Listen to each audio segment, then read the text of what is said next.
안녕하세요. 저는 30대 직장인입니다. 일을 하면서 사실 이런저런 일들을 많이 겪기도 하지만 무엇보다 제일 힘든 건 아무래도 사람을 상대하는 거였어요. 그래도 고객으로서 만나는 사람들은 그나마 일회성이라서 한번 스트레스를 받고서는 끝날 때가 많은데 가족에게서 스트레스를 받으면 정말 심리적으로 너무 힘들더라고요. 이곳에서 올라오는 사연들 중에서도 가족으로 인해서 스트레스를 받고 힘드셨던 분들이 많으실 텐데 저 역시 가족 때문에 힘들고 곤란한 상황을 많이 겪었답니다. 제 이야기를 한번 해볼까 싶어서 이렇게 사연을 써보게 되었어요. 저는 대학생 때부터 연애를 했던 남편과 결혼을 했습니다. 워낙 오래 연애를 했기 때문에 서로를 잘 알고 있었다고 생각을 했어요. 근데 그건 착각이었죠. 결혼을 할 때 저희가 생각을 했던 건 양가 부모님 도움 없이 저희끼리 반반으로 돈을 모아 결혼하자는 것이었어요. 그러다 보니 예물이나 예단 없이 시작을 하게 되었지만 어차피 모든 결혼 준비를 저희 돈으로 했으니 괜찮다고 생각을 했었죠. 거기다가 이런 저희들의 뜻을 전하고 나서 시모는 정말 좋아하셨어요. 결혼하고서 집들이를 하던 날 친척들이 모두 모인 자리에서도 시모와 남편은 반반 결혼을 한 저를 엄청 칭찬했습니다. 우리 현수가 요즘 애들답지 않게 얼마나 야무진지 몰라. 우리 집 옆집 언니네 며느리는 집도 받아놓고서는 혼수도 아무것도 안 해왔다고 하더니만 우리 현수는 결혼할 때 나 반반 돈 내고 했잖아. 얼마나 야무지고 알뜰한지. 그동안 일하면서 번 돈도 꽤 됐나 보더라고. 아유, 우리 두진이가 워낙 눈이 높아가지고 제 눈에 차례가 있을까 싶었는데 딱 현수가 두진이한테 딱 맞았어. 아유, 그럼 이 집도 둘이서 알아서 마련한 거야? 집값도 만만치 않을 텐데 말이야. 그래서 두진 엄마 애들 결혼할 때 신경 쓸 거 하나도 없다고 그랬구나. 며느리 참 잘 뒀네. 안 그래도 우리 아들 장가 보내려고 하니까 우리도 고민이 장난 아닌데 두진 엄만 좋겠어. 아들 장가 보낼 때 다들 목돈 들어간다고 하잖아. 그런 거 없이 둘이서 알아서 했다니 얼마나 장해. 그러니까 두진이가 색식감 잘 골랐지 뭐. 둘이 대학생 때부터 만났잖아.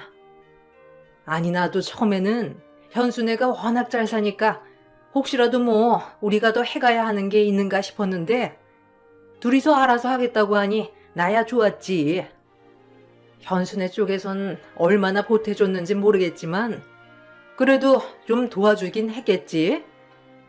어쨌든 현수네가 도와주는 건 도와주시는 거고 나는 우리 아들이 긋고 말려서 못 도와줬지 뭐. 에이 그래도 두진 엄마가 좀 도와주지 그랬어. 이 정도 집 마련하는데 힘들었을 텐데. 그러고 보니 이 집은 그럼 두 사람 명의로 한 거야? 왜 요즘은 반반 결혼한다고 하면 집 명의도 공동으로 한다던데? 주변에 반반 결혼하는 사람들이 없어서. 혼수도 그럼 둘이서 알아서 마련했나 보네. 네, 저희가 알아서 다 마련했어요. 현수가 좀 더 일찍 사회생활 해가지고 모아둔 돈이 많긴 했지만 어쨌든 반반 결혼이죠 뭐. 혼수는 현수 자취하면서 쓰던 것도 가지고 오고 필요한 건 사고 그러다 보니 아낄 수 있었네요. 오히려 제가 그런 게 고마운 것 같아요. 결혼하면 로망 같은 거 다들 있는데 현수는 그런 거 욕심 안 내고 반반 결혼했으면 좋겠다고 해서 제가 개념녀 만나서 다행이죠 뭐. 그래. 우리 현수는 네가 말하는 개념녀가 맞아. 솔직히 주변 보면 남자 등골 빼먹는 애들이 얼마나 많니? 결혼했다고 애 키운다고 일도 안 하고 남편 돈을 자기 돈처럼 생각해가지고 막 써버리는 애들 얼마나 많아. 그런 거 보면 아들 키운 엄마들은 얼마나 속이 상하고 답답할까 싶더라고. 지적하면 시집살이 시킨다고 난리 나고, 난 그런 걱정 안 해도 되니 얼마나 좋니? 현수는 계속 일도 한다고 하니까 얼마나 좋아. 집들인 날 반반 결혼을 한 절 칭찬하는 시모와 남편을 보면서 사실 기분이 좋다기보다는 찜찜한 기분이 들었어요. 그때까지만 하더라도 내가 잘못 느끼고 있는 게 아닐까 생각을 했었는데 점점 살면서 찜찜한 기분이 왜인지 알게 되었습니다. 저와 남편은 서로 연봉도 비슷했는데 어느 날부터인가 남편이 경제관리를 자신이 하겠다며 말을 하기 시작했어요. 저는 누가 해도 상관이 없다고 생각했지만 돈 사용 내역을 투명하게 공개하는 게 맞는다고 했거든요. 그런데 남편은 오로지 믿고 맡겨야 한다는 입장이었습니다. 서로 입장차가 크다 보니 남편과 저는 경제적인 문제 때문에 자주 싸웠던 것 같아요. 도대체 왜 나한테 경제권을 안 준다는 거야? 내가 잘할 자신이 있다니까. 당신 결혼하기 전에 투자하는 것도 제대로 안 알아보고 해서 돈 날린 적도 있잖아. 거기다가 매달 지출 얼마인지 제대로 몰랐던 적도 있고, 돈 쓰는 거 어디다 썼는지 깜빡했던 적도 있고, 그런 것만 봐도 당신보다는 내가 하는 게 맞는 것 같은데 왜 나한테 맡기지 않는 건데? 내가 잘할 수 있다니까. 나 당신보다 사회생활 늦게 시작했는데 당신만큼 돈 모았었잖아. 그것만 봐도 내가 잘할 거라는 거 알지 않아? 근데 왜 난 안 된다는 거야? 뭐 숨기는 거라도 있어? 아니, 내가 말하는 건 당신이 절대 안 된다고 하는 게 아니라 당신이 관리하더라도 돈 사용처는 다 밝혀야 한다고 말하는 거야. 나도 돈 관리 신경 안 쓰면 좋지. 근데 내가 번 돈 당신이 관리하면서 내역도 하나도 안 밝히겠다고 하는 게 말이나 돼?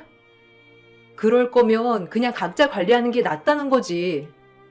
생활비가 어떻게 쓰이는지, 어떻게 재테크하고 있는지 알고 있어야 하잖아. 근데 그걸 왜 말을 안 하겠다고 하는 건데? 그걸 왜 굳이 말을 해야 하냐고. 같이 쓰는 건데. 대충 어디에 썼겠다 알지 않아? 그거 일일이 확인하겠다고 하면 눈치 보여가지고 돈 쓸 수나 있겠어? 하다못해 옷 하나 살 때도 그거 다 말하고 사야 하는 거 아니야. 숨 막혀서 쓸 수나 있겠냐고. 그냥 대충 지출 얼마고 그것만 알면 되는 거지. 무슨 리스트까지 써서 관리를 할 필요가 있냐는 거야. 내 말은 내가 아예 안 보여주겠다는 게 아니라니까. 그니까 그게 이상하다고. 지출이 왜 그렇게 나오는지를 알아야지. 누가 옷 사고 화장품 사고 일하는 거 하나하나 다 말하고 사라고 했냐고. 그냥 어떤 것에 어떻게 썼다는 말을 해야 하는 거잖아. 이렇게 할 바에는 생활비 각자 지출하고 공동으로 관리해. 그리고 나머지는 각자 알아서 관리하는 걸로 하자고. 그게 제일 나을 것 같아. 나랑 당신 의견 절충한 게 이거야. 생활비 각자 지출해서 그걸로 공동으로 쓰는 거. 우리가 룸메이트야? 무슨 생활비를 각자 지출해서 써? 그러면 서로 얼마나 벌고 있는지 잘 모르잖아. 그러면 양가 부모님 선물이나 용돈 드릴 때도 각자 지출해서 쓸 거야? 아무리 우리가 반반 결혼은 했다지만 부부가 됐으면 공동으로 관리를 해야 하는 거 아니야. 난 당신 생각이 좀 이상한 것 같아. 주변에 물어봐도 생활비 각자 지출해서 쓰는 곳은 아무것도 없어. 당신이 해도 상관없다니까. 대신 지출 내역을 보여달라고. 매달 당신한테 내 월급 다 맡기는 대신에 어떻게 쓰고 있고 모으고 있는지를 보여줘야지. 당신이 이걸 막 쓸까봐 하는 말이 아니라 나도 부부니까 같이 돈을 벌고 있으니까 어떻게 쓰는지를 알아야 할 거 아니야. 나 지금도 가계부 다 쓰고 있는데 결혼하기 전 있었던 일 가지고 자꾸는 안 된다고 그렇게 얘기하면 어떡해. 차라리 생활비 각자 내서 쓰자니까. 넌 이럴 때 보면 남 같아. 우리 결혼했어. 부부잖아. 어떻게 부부가 남처럼 생활비 각줄해서 쓰냐고. 답답하게 네 주장만 요구하지 말고 남들 얘기도 좀 들어. 너는 왜 네 말이 다 맞는다고 생각하냐? 남들도 다 한 사람이 경제권 갖고 관리하는데 어떻게 너만 그렇게 딴소리 하냐고. 네가 그러니까 나는 숨기는 게 있다고 생각하지 않겠어? 아우 진짜 말이 안 통한다 정말. 남편은 이상하게 경제권 관련해서는 너무나 예민하게 따졌어요. 솔직히 결혼 전에 모든 경제 상황을 오픈해서 결혼을 했어야 맞았지만 이미 늦은 상황이었고 막상 결혼을 하고 보니 남편의 씀씀이가 해프다는 게 보였죠. 그러다 보니 자신이 경제권을 갖겠다고 하는 남편의 모습에 믿음이 가지 않았어요. 그래서 지출 내역을 오픈했으면 좋겠다고 말했는데도 남편은 절대 그럴 수 없다는 입장을 고수했죠. 전 남편이 앞뒤 없이 반대를 하자 더 믿음이 가지 않았고 차라리 생활비를 각출해서 나머지는 서로 관리하자고 했어요.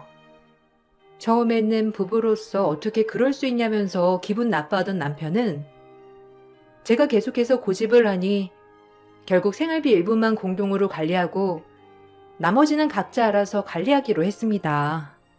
남편과 연봉이 비슷했기 때문에 생활비 100만 원을 제외하고는 어느 정도 남는지 알고 있었는데 남편의 씀씀이를 보니 이걸 어떻게 다 감당하지 싶을 때가 많았어요.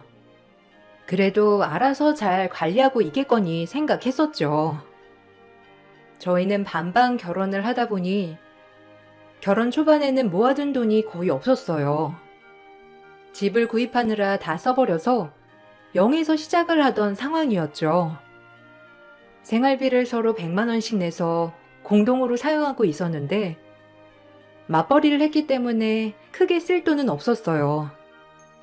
그러다 보니 금방 돈이 모아지기도 했는데 그럴 때마다 남편은 시댁에 뭐가 고장이 났느니 엄마가 요새 몸이 안 좋다느니 하면서 야금야금 그 돈을 쓰기 시작했습니다. 진정에는 특별하게 지출할 일이 없었는데 시댁에는 유독 지출해야 할 돈이 많아지기 시작했죠. 남편뿐만 아니라 시모도 자꾸만 저에게 전화를 해서 뭔가를 요구하셨어요. 현수야, 바쁘니? 아유, 내가 찾아봐도 어떻게 고쳐야 할지 몰라서 너한테까지 전화했네. 우리 집 냉장고가 영 시원치 않아. 10년도 더 됐으니 이제 수명이 다한 건지 냉기도 안 느껴지고 어쩌지? 물어보니까 10년 넘은 냉장고는 수명 다한 거라고들 하는데 내가 저번에 TV에서 봤던 거 있지? 그 양문형 그거 좋더라. 이번에 집 옆에 전자제품 파는 곳에서도 행사하고 있더라고. 어머님, 그거 10년 안 됐잖아요. 저랑 두진 씨랑 연애할 때 사셨다고 했으니까 한 7년 됐나? 그 정도밖에 안 됐을걸요? 근데 벌써 고장난 거예요? 그럼 그냥 수리기사 부르시는 게 나아요. 요즘은 10년 보상 이런 거 있어서 수리비도 얼마 안 나올 텐데 어머님 부르시기 어려우시면 제가 불러드릴까요? 아니면 온도 조절하는 게 잘못 눌려져서 그럴 수도 있어요. 두진 씨 퇴근하면 한번 가보라고 할게요. 아니야. 내가 그거 확인해 봤는데 그것 때문이 아니라니까. 옆집 아줌마가 집에 와서 보더니만 냉장고 수명이 다 된 것 같다고 하더라고. 안 그래도 하나 바꿀까 싶긴 했었는데 아유, 냉장고가 한두 푼 해야지 말이지. 아무리 행사한다고 하지만 일도 안 다니는 내가 그거 그냥 덥석 살 수 있겠니? 그렇다고 냉장고 없이 살 수도 없고 아유, 고민이다 고민. 아니 옆집 아줌마 얘기가 나와서 하는 말인데 그 집은 이번에 냉장고 바꿨더라고. 그 집 며느리 알지? 며느리가 이번에 가전제품 싹 다 바꿔줬다더라. 요즘 제품들이 좋긴 좋더라. 기능도 많고. 아휴, 우리 며느리는 그런 거 안 해주나? 어머님, 옆집 며느리는 지금 사는 집도 그 집에서 해주셨다면서요. 그 며느리 혼수도 안 해왔다면서 어머님 염치도 없다고 저한테 욕하신 거는 기억 안 나세요? 남편이 하도 옆집 아줌마가 며느리 구박하니까 이번에 가전제품 싹 바꿔준 거라고 하던데요? 저도 집 받았으면 혼수도 해오고 냉장고도 바꿔드릴 수 있죠. 근데 저희가 반반 결혼해서 여유가 없어서요. 어머님, 저희 사정 아시잖아요. 예, 아무리 그래도 그렇지. 집 안 해줬으니 냉장고 하나 바꿔주지 못한다는 거냐? 아무리 그래도 내가 시어머니고 일도 안 하고 있는데 냉장고 고장나면 시원하게 하나 사줄 수도 있는 거 아니야? 네가 가전제품 사주면 내가 어련히 더 잘해줄까? 에휴, 눈치가 없으면 마음이라도 넓어야 하는데 됐다. 내가 이 나이에 이래서 알아서 냉장고 바꿀 테니 신경 쓰지 말아라. 시모의 의도를 뻔히 알고 있었지만 전 굳이 전자제품을 사드려야 하나 싶었어요. 냉장고뿐만 아니라 그 전에 다른 소소한 물건들을 이미 여러 번 사드렸고 시간이 지날수록 더 큰 물건들을 요구했기 때문이죠. 제가 계속해서 모르는 척하니 시모는 삐져서 한동안 저랑 말도 하지 않으셨죠. 시모가 저와 말을 하지 않자 남편은 안절부절 못했어요. 시모가 서운하게 그걸 냉정하게 끊어냈다면서 저를 탓하곤 했습니다. 그래서 그간 개인적으로 시모에게 지출했던 것들을 일일이 나열하자 그제야 남편은 조용해졌습니다. 냉장고는 사드리지 않았지만 시모는 틈만 나면 입맛이 없다면서 보양식을 사달라고 하던지 기운이 없어 보약을 지어 먹어야 되겠다고 하던지 지인분들과 비싼 레스토랑 가서 기죽고 싶지 않다면서 제가 짠하고 나타나 다 계산을 해주라고 하시기도 했습니다. 그 모든 것을 그래도 어른이니 생각해서 참아줬는데도 점점 더 큰 걸 바라시는 시모가 이해되지 않았고 그렇게 해도 절 탓하는 남편에게 서운했어요. 저 역시 서운함이 쌓이고 있을 때쯤 남편에게 사건이 터졌습니다. 어느 날 남편이 저녁을 먹으며 진지한 얘기를 좀 하자며 말을 꺼냈어요. 저 다른 게 아니고 이번 달 카드값 좀 당신이 도와주면 안 될까? 내가 다 계산하면서 썼는데 생각보다 이번 달 카드값이 너무 많이 나와가지고 혼자 감당하기 힘들어. 당신이 좀 도와줘. 당신 모아둔 돈 있지? 그거 내 카드값 좀 내줘. 다음에 당신이 필요할 때 그때 내가 도와줄게. 뭔 소리야? 갑자기 카드값이 왜 감당이 안 된다는 건데? 당신 100만 원만 빼고는 나머지 돈 당신이 알아서 쓰고 있잖아. 그것만 해도 200은 넘는데 그것보다 더 썼다는 거야? 아니, 그렇게 쓸 일이 뭐가 있어? 당신 옷을 새로 샀던 것도 아니고 주말에도 근무해야 된다고 나갔었잖아. 그럼 추가 수당도 많이 받았을 건데 무슨 소리를 하는 거야? 아, 그게 사실 엄마가 가전제품 바꿔달라고 해서 내가 바꿔줬어. 당신한테 말해봤자 안 된다고 할 게 뻔해서 그냥 내 돈으로 바꿔드렸어. 감당이 될 줄 알았는데 이번 달 카드값 폭탄 맞아가지고 안 될 것 같아. 당신이 좀 도와줘. 아, 그러니까 당신이 애초에 엄마 전자제품 바꿔줬으면 이런 일도 없잖아. 우리 생활비 모았던 돈도 있고 솔직히 바꿔드릴 수 있는데 당신이 안 바꿔주는 통에 엄마가 심술나서 이것저것 다 사셨잖아. 그게 왜 내 탓이야? 당신 내가 그때 어머님한테 쓴 돈 보여드리지 않았어? 매달 어머님 때문에 쓴 돈만 100만 원이 넘어. 그리고 당신도 시댁에 돈 들이고 있었잖아. 내가 모를 줄 알아? 안 그래도 나 당신한테 할 말 많았는데 우리 집에는 돈 한 푼 당신이 써본 적이나 있어? 결혼한 지 1년이나 됐는데 당신 우리 집에 몇 번이나 가봤어? 분기별로 한 번 가면서 가서도 매번 얻어먹고 뻔뻔하게 소고기 먹고 싶다고 말하고 당신이 염치나 있어? 야, 넌 그래도 예단도 안 했잖아. 내가 그런 거 생각해서 하는 거야. 남들은 며느리가 시댁에 예단 싹 다 해온다는데 솔직히 넌 뭐 해왔는데? 반반 결혼?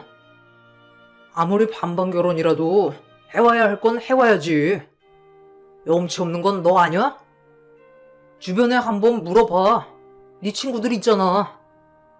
네 친구들도 예단 안 하고 실까냐? 아닐걸?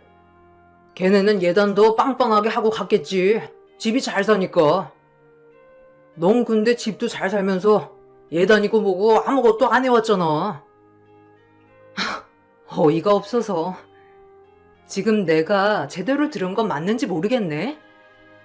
지금 나보고 예단을 안 해왔으니 당연하게 시댁에 돈 써야 한다고 말하는 거 맞지? 야, 너 진짜 염치가 있냐? 반반 결혼할 때는 개념년이 뭐니 개소리를 해대더니 이제 와서 예단해 오라고? 야, 그럼 네가 집 해와. 반반 결혼 말고 네가 집 해오라고. 그럼 내가 예단이고 혼수고 싹 다 해올 테니까. 결혼할 때는 반반 결혼해야 시댁에서 자유로울 수 있다면서 알랑방귀 끼더니만 지금 뭔 소리야? 남편은 황당하게도 저에게 반반 결혼은 했지만 혼수와 예단은 다 해왔어야 한다고 말했죠. 그걸 해오지 않았기 때문에 시댁에 돈을 쓰는 건 당연한 거고 친정에서 돈을 받는 것도 당연하다고 했어요. 전 너무나 황당하고 어이가 없었습니다. 결혼할 당시만 하더라도 시모는 옛날 사람이라서 시집살이 하는 걸 당연하게 생각하니 제가 반반 결혼을 해야 시댁에서부터 자유로울 수 있다고 했거든요. 그때 그렇게 말한 사람은 어디 가고 이제 와서 제가 못해온 것처럼 말을 하니 너무나 화가 났어요. 더군다나 제 화를 돋궜던 건 또 한 가지가 있었습니다. 바로 대학생 신우였어요. 대학생 신우는 더 철이 없었습니다. 신혼집이 신우 대학 근처에 있었는데 말없이 새벽에 신혼집으로 찾아와 거실에서 자고 있었던 일이 많았어요. 처음에는 어려서 그런 거보다 이해하려고 했지만 언젠가부터 친정에서 받은 아끼는 목걸이, 귀걸이, 가방 같은 게 사라지기 시작했습니다. 나중에 시댁에 가서 신우 방에 가보게 되었는데 그 방에 떡하니 있었죠. 그걸 보고선 너무 황당하고 기가 막혀 말이 안 나오더라고요. 이걸 가지고 따지니 시모와 남편은 어른이 돼서 너그럽지 못하다며 오히려 절 나무랐어요. 며느라, 오죽하면 새언니 물건을 가져왔겠어. 애가 대학 가서 다른 애들 하고 다니는 거 보니까 부럽기도 하고 그래서 새언니 거 잠깐 필린 거지. 가족끼리 그런 거 가지고 뭘 그러니? 내가 잘 말해서 네 물건 챙겨두라고 하마.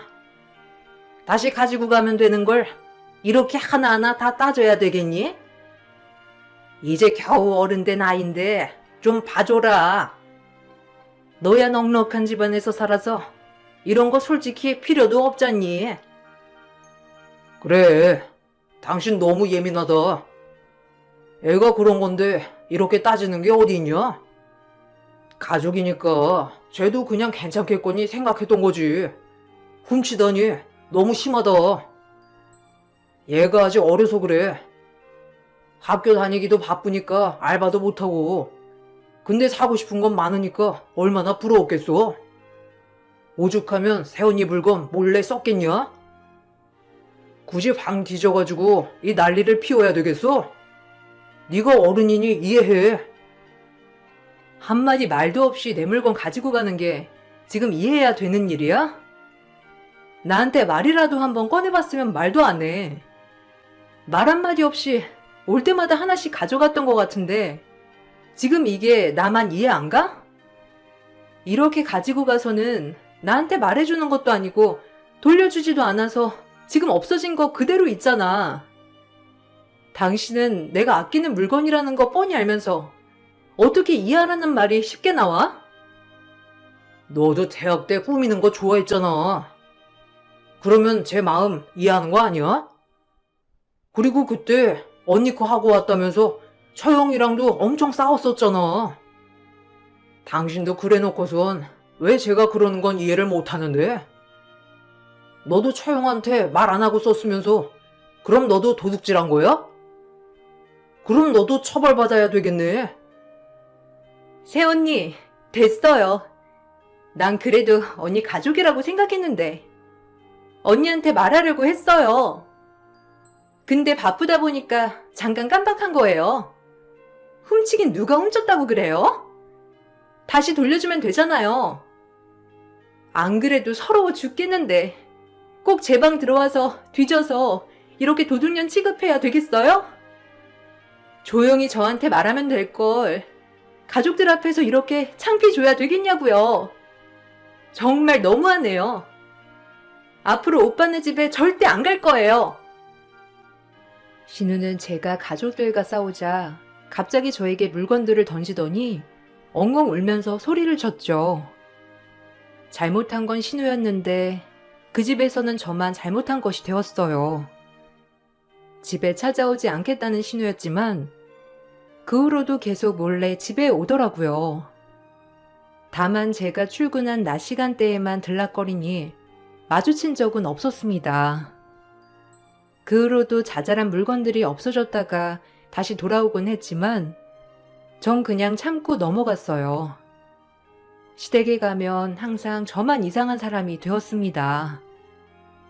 제가 생각하기에는 너무도 비정상적인 상황이었는데도 시우와 남편 신우 모두 제 잘못이고 제 생각이 잘못된 것이라 말을 했죠. 제 고민이 커져가고 있을 무렵에 전 승진을 하게 되었고 남편의 연봉보다 훨씬 많아지게 되었어요. 승진한 것을 누구보다 기뻐한 것은 남편이었어요. 승진 이후 남편은 갑자기 차를 바꾸겠다고 했어요. 멀쩡히 타고 있던 차가 있었는데도 갑작스럽게 차를 바꾸겠다고 고집을 피웠어요. 회사 가면 나만 차가 허접해. 솔직히 내 직함에 저런 차 타고 다니는 거 창피해. 나보다 직급 낮은 친구들도 나보다 훨씬 좋은 차 타고 다니는데 나도 이참에 좋은 차 끌고 싶어. 내가 받은 차 있거든? 당신도 한번 봐올래?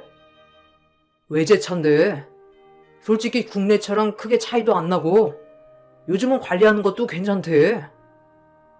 당신이 허락 안 해줘도 바꿀 수 있지만 그래도 당신이랑 상의하는 게 나을 것 같아서 말하는 거야. 당신 차 할부도 안 끝났는데 왜 차를 바꿔? 그리고 지금 타고 있는 차도 괜찮아. 내 주변에서도 많이 타고 다니는 거고. 우리 지금 차 2대 굴리고 있고 매달 차량 관리비로도 지출이 많은데 여기서 더 지출하자는 거야? 차를 사더라도 지금 할부 끝나고 그때 고민해보자. 우리 넉넉한 편도 아니고 어떻게 철없이 무작정 차 바꾸겠다고 하는 거야. 남들 좋은 차 타고 다닌다고 해서 차 바꾼다는 게 말이 돼? 뱁새가 황새 쫓아가다가 다리 찢어진다고 했어. 제발 형편 좀 생각해서 말해. 당신이 좀 도와주면 되잖아. 당신이 승진하고 연봉 나보다 훨씬 많아졌잖아. 그러면 생활비 좀 더 내줄 수 있는 거 아니야? 남편 기살리는 것도 아내가 해야 하는 일 중 하나야.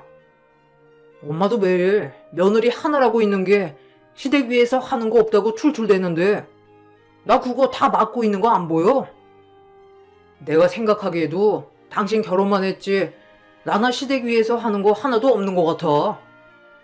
그럼 나한테라도 잘해야지. 다른 거 안 바랄 테니 차만 바꿔줘. 당신 그렇게 승진한 것도 다 내 덕 아니야? 내 승진이 왜 당신 덕이야? 결혼하고서 당신 집안일도 하나도 안 해. 매일 일 바쁘다면서 집에 오면 TV 보고 게임하느라 바쁘잖아. 청소고 빨래고 내가 다 해. 2주에 한 번씩 시댁 가서 밥 먹고 와야 되고. 어머님 무슨 일 있을 때마다 당신한테는 연락 하나도 안 하고 바로 나한테만 연락하시잖아. 근데 내가 무슨 아무것도 안 해? 그래, 시댁은 그렇다 쳐도 당신 카드값 감당 안 될 때 내가 매번 메꿔주는 거 생각 안 해? 그렇게 따지면 우리 아빠가 당신한테 시계 사준 건 뭔데? 아무리 아빠가 몰래 사줬다고 하더라도 나한테 말 한마디 할 수 있는 거 아니야? 그거 말고도 아빠가 이것저것 당신한테 도움 줬다며. 그렇게 따지면 우리 집에서 받은 거 많은데 당신이 우리 집이랑 나한테 더 잘해야 하는 거 아니야? 당신 논리대로라면 그게 맞는 거 아니냐고. 아휴, 무슨 그런 걸 무자르듯 잘하고 못하고를 따지냐.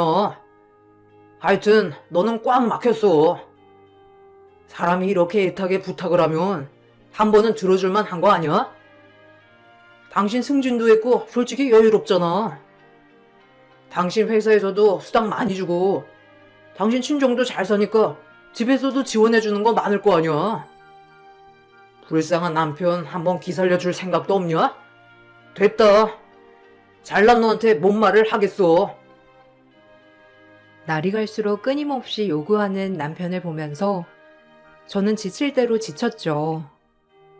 결혼에 대한 회의감을 느끼고 있을 무렵 황당한 일이 벌어졌습니다. 친정엄마는 시외에서 펜션을 운영하고 있었는데 어느 날 갑자기 전화가 오셔서는 시모가 산악회 회원들이랑 펜션에서 묵겠다며 찾아왔다고 하더라고요. 전 미리 예약을 해서 간 줄 알았는데 그런 게 아니라고 해 깜짝 놀랐죠. 바로 다음날 퇴실 시간에 맞춰서 가보니 이미 산악회 회원들은 가고 없었어요. 펜션 내부는 정리도 하나도 안 되어 있었고 쓰레기가 잔뜩이었습니다. 펜션을 정리하느라 정신없는 엄마 옆에 여유롭게 커피 마시고 있는 시모를 보고선 화가 머리끝까지 치솟더라고요. 저를 보고서는 잘 놀다 간다면서 말하고는 쏙하니 사라져버린 시모에게 바로 전화를 걸어 따졌습니다. 너는 어떻게 된 게 연락 한 통이 없냐? 시엄마가 잘 있는지 없는지 궁금하지도 않디? 이제야 연락하네. 나 요즘 산악동호회에 가입해서 다니고 있어. 어제 여기 근처 산에 올라갔다가 왔거든. 사돈 운영하는 펜션이 이 근방이라고 왔는데 마침 방이 있다고 하시대. 그래서 하루 묵었어. 솔직히 더 좋은 곳 갈 수 있었는데 그래도 사돈 운영하는 곳이니까 가봐야지. 지금 뭐 하시는 거예요? 펜션 사용을 하셨으면 정리를 하고 가셨어야죠. 청소는 안 하시더라도 쓴 물건은 어느 정도 정리하시고 쓰레기는 쓰레기통에 버리고 가셨어야죠. 술병도 치우시지도 않고 먹은 음식도 그대로 놔두시고 가시고 이불에는 온갖 이불질에 변기는 왜 이렇게 다 막혀 있는 거예요? 이 꼴을 해놓고서는 그냥 가시는 게 어디 있어요. 그리고 펜션 전체 사용을 하셨으면 그 비용 지불하셔야 하는 거 아니에요? 550만 원 입금하세요. 예, 너 시댁에 이 정도는 해야 하는 거 아니니? 시집 오면서 해온 것도 없으면서 꼴에 지 엄마 하는 펜션이라고 돈 달라고 하는 거냐? 애초에 사돈도 염치가 있으니까 나한테 돈 달라고 말도 못 꺼낸 거 아니겠니? 너도 생각을 해봐라. 날 시집 보내면서 돈 한 푼 안 주는 사람이 어디 있어? 아무리 시대가 바뀌었다곤 하지만 해야 할 건 해와야지. 550만 원이면 싸게 먹히는 거야. 너 알지도 못하면서 따지지 말아라. 나 바쁘니까 끊는다. 시모는 당당하게 공짜 숙박을 했고 전 더 이상 참을 수 없다 생각했습니다. 지금껏 쌓여있던 분노를 터뜨리기 시작했어요. 먼저 전 동호회를 신고했습니다. 무전 취식으로 신고를 하고 CCTV를 증거로 제출했습니다. 거기다가 펜션 기물을 파손했던 것에 대해서 손해배상을 청구했어요. 그 소식을 듣고서는 시모는 바로 저에게 연락을 해 오셨죠. 자기를 무시하는 거냐면서 가만두지 않겠다는 시모에게 전 이제 시작이라고 대응했어요. 야, 너 지금 내가 시집살이 편하게 해주니까 아예 막 나가자는 거냐? 너 내가 가만히 있을 줄 알아? 감히 날 신고해? 그깟 펜션 얼마나 한다고 내가 돈 다 대줄 수 있는데 내가 그래도 사돈 생각해서 안 준 거야. 알지도 못하면서 네가 뭐라고 날 신고해? 그따위 허름한 펜션 운영하면서 그 돈 다 받는 게 사기 아니니? 네 엄이 닮아서 똑같구나. 돈에 미쳐가지고 시어머니한테 돈 달라고 신고를 해? 아이고, 우리 불쌍한 아들이 이런 피도 눈물도 없는 애랑 살고 있다니. 아, 잘 됐네요. 안 그래도 그 말을 안 해드린 것 같아서 이참에 해드리려고 했는데 그렇게 아들 장가 보낸 거 후회되시면 다시 데려가세요. 저한테 한 번만 봐달라 질질 짜는 것도 보기 싫어 죽겠는데 아줌마가 나서주신다면 수월하겠네요. 아줌마 아들은 지금 상황 말도 안 꺼냈나 봐요. 뭐 내가 용서해줄 줄 알아서 그랬는지 모르겠는데 제발 좀 데리고 가세요. 꼴도 보기 싫으니까. 뭐? 너 지금 꼴도 보기 싫다고 했어? 너네 싸웠니? 싸웠으면 너희들끼리 알아서 풀어야지. 뭐? 아줌마? 이게 정말 미쳤나? 네가 지금 나랑 해보자는 거지?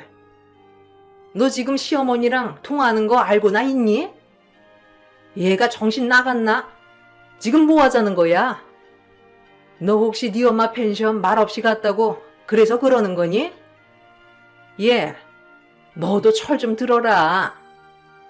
네 엄마도 뭐라고 안 하는 걸 왜 네가 나서서 그래?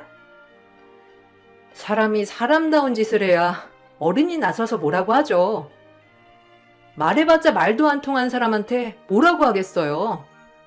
근데 전 말 안 통해도 말해야겠어서요. 당신 아들 집어리 생각도 못하고 씀씀이만 커서 여기저기 돈만 쳐쓰고 다니고 있는 거 알아? 결혼하고서도 1원도 못 모으고 나한테 도와달라고 하더라. 그래 놓고서는 남들한테는 잘 보이려고 보증까지 서서 1억이나 나 몰래 빚졌어. 정신 나간 건 당신네들이겠지. 내가 왜 당신네 뒤처리 해줘야 하는데? 당신 아들 내보냈으니까 다시 데려가서 키워. 그리고 콩밥 처먹기 싫으면 당장 돈 내. 남편은 보이는 이미지를 굉장히 중요하게 생각한 사람이었어요. 그러다 보니 지인들과 술자리에서도 능력도 되지 않으면서 모든 술값을 내주거나 돈을 척척 빌려주기도 했죠.